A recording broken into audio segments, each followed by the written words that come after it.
Eu sempre, desde garoto, comecei a fotografar desde pequeno. Meu interesse em fotografia, eu não pensei em fazer isso profissionalmente, mas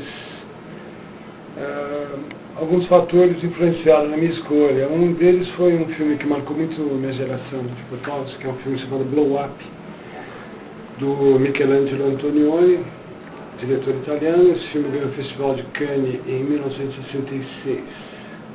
Passou no Brasil em 69, 70, mais ou menos, eu devia ter uns 17, 18 anos.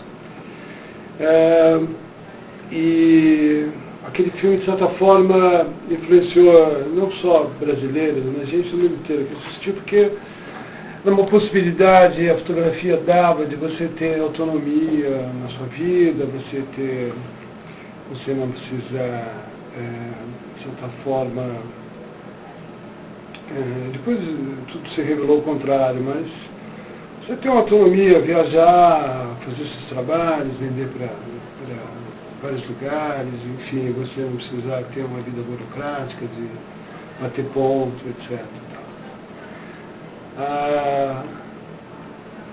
Só que esse exemplo do filme do Blow Up, ele se referia muito à Europa e Estados Unidos, e o Brasil tinha uma realidade diferente, a gente vivia numa ditadura militar, as coisas eram um pouco diferentes aqui.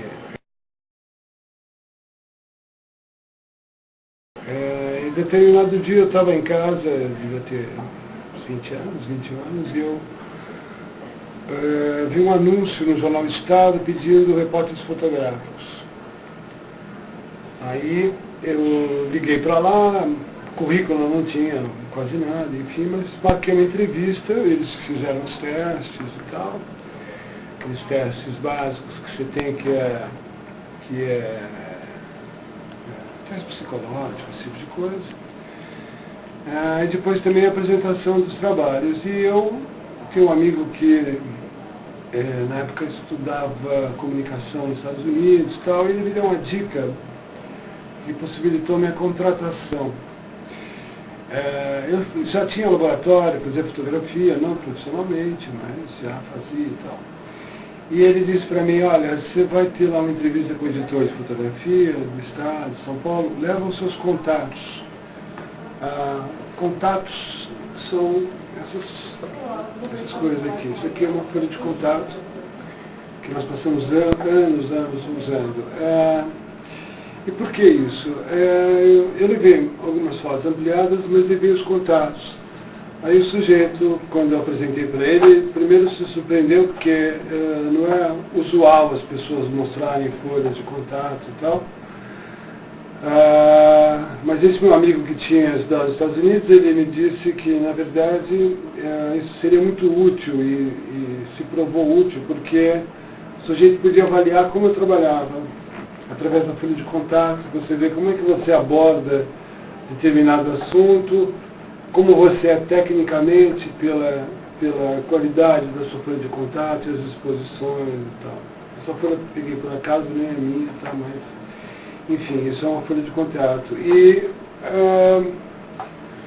depois dessa entrevista eles me chamaram e eu trabalhei lá por 4 anos.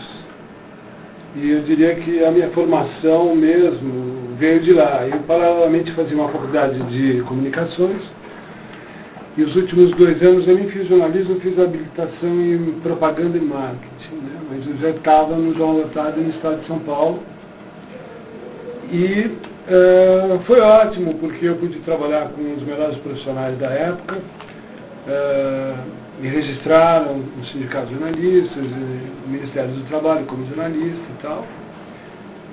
Mesmo porque naquela época não havia curso ainda de jornalismo, né?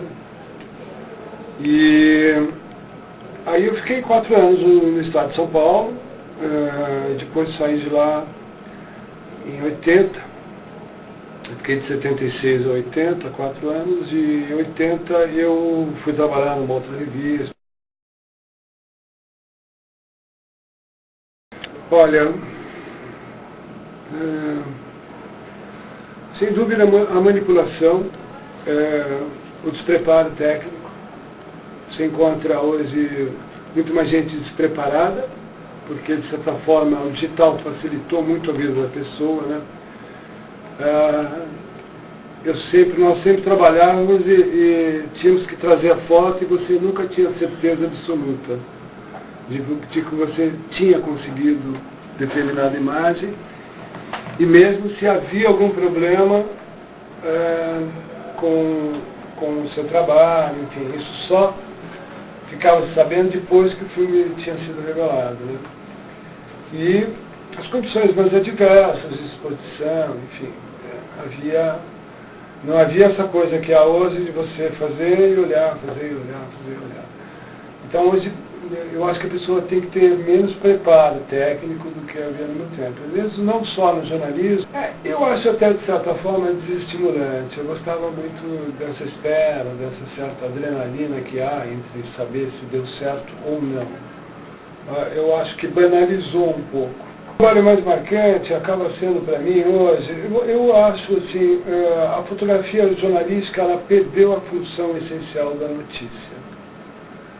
Essa foi a grande mudança que houve de 30 anos para cá, que foi quando eu comecei. Eu acho que hoje, o fotojornalista, evidentemente ainda existe essa demanda para o jornal e tal, mas os melhores fotojornalistas hoje não estão atrás de notícia. Eles vão aonde aconteceu a coisa e eles fazem talvez uma análise visual do que aconteceu ali, com muita calma, agindo talvez como que um detetive que chega num lugar e procura evidências de fatos e tal, e isso acaba gerando uma leitura, uma possibilidade muito melhor de análise daquela história do que necessariamente aquela coisa da correria, ficar se cotovelando e tal. Eu acho que isso hoje a televisão cumpre muito melhor esse papel.